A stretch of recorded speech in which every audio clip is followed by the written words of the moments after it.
రాష్ట్రాన్ని సర్వనాశనం చేయాలనే లక్ష్యంతో జగన్ మావిగన్ అంటూ మాట్లాడుతున్నారని మంత్రులు మండిపడ్డారు. మావిగన్ అంటూ జగన్ ఎన్నికలకు వెళితే సున్నాకే పరిమితం అవుతారని మంత్రి గొట్టిపాటి రవికుమార్ అన్నారు. వైసీపీ మావిగన్ పేరుతో రాజకీయ యాత్ర చేస్తే తాము అభివృద్ధి పేరుతో యాత్రలు చేస్తామని మంత్రి వాసంశెట్టి సుభాష్ వెల్లడించారు. అధికారం కోసం జగన్ పాకులాడుతూ కబుర్లు చెబుతున్నారని మంత్రి డోలా శ్రీ బాల వీరాంజనేయ స్వామి ఆరోపించారు.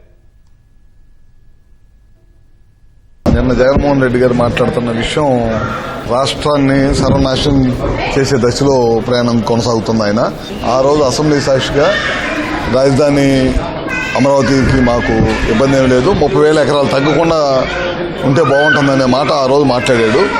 మళ్ళీ ఎలక్షన్ అయిపోయి ముఖ్యమంత్రి అయిపోయిన తర్వాత 3 రాజధాని అనే పేరుతోటి కాలయాపన చేశారు.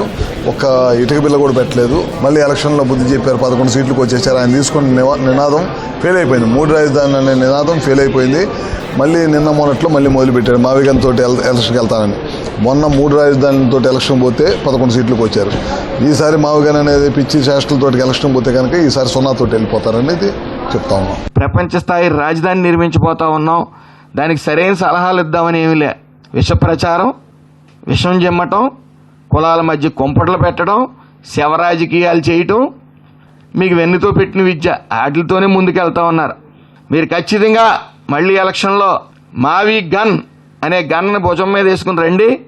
మేము అభివృద్ధి అనే నినాదంతో నెక్స్ట్ ఎలక్షన్ ఫేస్ చేస్తామని తెలియజేసుకుంటూ, మా జగన్ మావయ్యకి లాస్ట్గా చిన్న విన్నపం.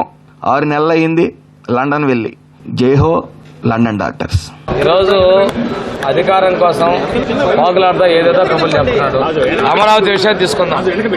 ఆ రోజు సపోర్ట్ అన్నాడు అమరావతి, తర్వాత ఏమన్నాడు 3 ముక్కలు అన్నాడు, ఆ తర్వాత ఏమన్నాడు మావిగన్ అన్నాడు, ఈ రోజు ఏమన్నాడు అమరావతి పరిరక్షణ అన్నాడు. మళ్ళీ మావిగన్కే ఓటేస్తున్నాడు. అంటే చట్టం చేశాం, అసెంబ్లీలో ఆమోదించాం, కేంద్రంలో 2 పార్లమెంట్ ఉభయ సభలు ఆమోదించాయి, రాష్ట్రపతి గజెట్ చేశాడు. ఈయన ఏం చేస్తాడండి? ఎవరిని మభ్య పెడతాడండి? ఆయన ఎజెండా మోసం, ఆయన ఆచరణ వంచడం. అటువంటి వ్యక్తి కళ్ళబొల్లి కబుర్లు చెప్తున్నారు. చిన్న పిల్లవాడు కూడా నవ్వుకుంటున్నాడు.